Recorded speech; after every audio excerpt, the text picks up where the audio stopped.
రామ్ చరణ్ నటిస్తున్న most awaited movie game changer. ఈ సినిమాను స్టార్ డైరెక్టర్ శంకర్ ఎంతో ప్రతిష్టాత్మకంగా తెరకెక్కిస్తుండగా star producer Dil Raju grand గా నిర్మిస్తున్నారు. తండ్రి కొడుకులుగా చరణ్ డ్యూయల్ రోల్ లో నటిస్తున్న ఈ సినిమాలో బాలీవుడ్ బ్యూటీ కియారా అద్వానీ, తెలుగు బ్యూటీ అంజలి హీరోయిన్లుగా నటిస్తున్నారు. అయితే ఈ సినిమా షూటింగ్ ఎప్పుడో మొదలైంది, కానీ ఇంకా పూర్తి కాలేదు. దర్శకుడు శంకర్ ఇండియన్ 2 షూటింగ్ తో బిజీగా ఉండటం వల్ల ఈ సినిమా షూటింగ్ ఆలస్యం అవుతూ వచ్చింది.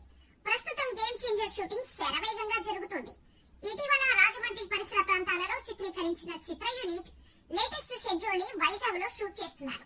ఈ షెడ్యూల్ తో రామ్ చరణ్ పోర్షన్ దాదాపుగా పూర్తవుతుందని సమాచారం. ఇప్పుడు షూట్ చేస్తున్న సన్నివేశాలు మాత్రం చరణ్ ఇంట్రోకి సంబంధించినట్టుగా టాక్ నడుస్తోంది. వాస్తవానికైతే ఎప్పుడో చరణ్ ఎంట్రీ షూటింగ్ కంప్లీట్ అయిందని అనుకున్నారు. కానీ ఇప్పుడు చరణ్ పై అదిరిపోయే ఇంట్రో సీన్స్ ని ఇప్పుడు తెరకెక్కిస్తున్నాడట శంకర్. ఇప్పటి వరకు ఎన్నో భారీ సీక్వెన్స్ లు పూర్తి చేసిన శంకర్ ఫైనల్ గా చరణ్ ఎంట్రీ సీన్ తో ముగిస్తున్నట్టుగా తెలుస్తోంది. దీంతో ఈ సీక్వెన్స్ ఎలా ఉంటుందా అనేది ఆసక్తికరంగా మారింది. ఇదిలా ఉంటే గేమ్ చేంజర్ లో చరణ్ షూటింగ్ పార్ట్ పూర్తవగానే ఫ్యామిలీతో వెకేషన్ కు వెళ్లనున్నట్టు సమాచారం. తిరిగి వచ్చిన తర్వాత బుచ్చిబాబుతో RC 16 షూటింగ్ మొదలు పెట్టనున్నట్టు తెలుస్తోంది.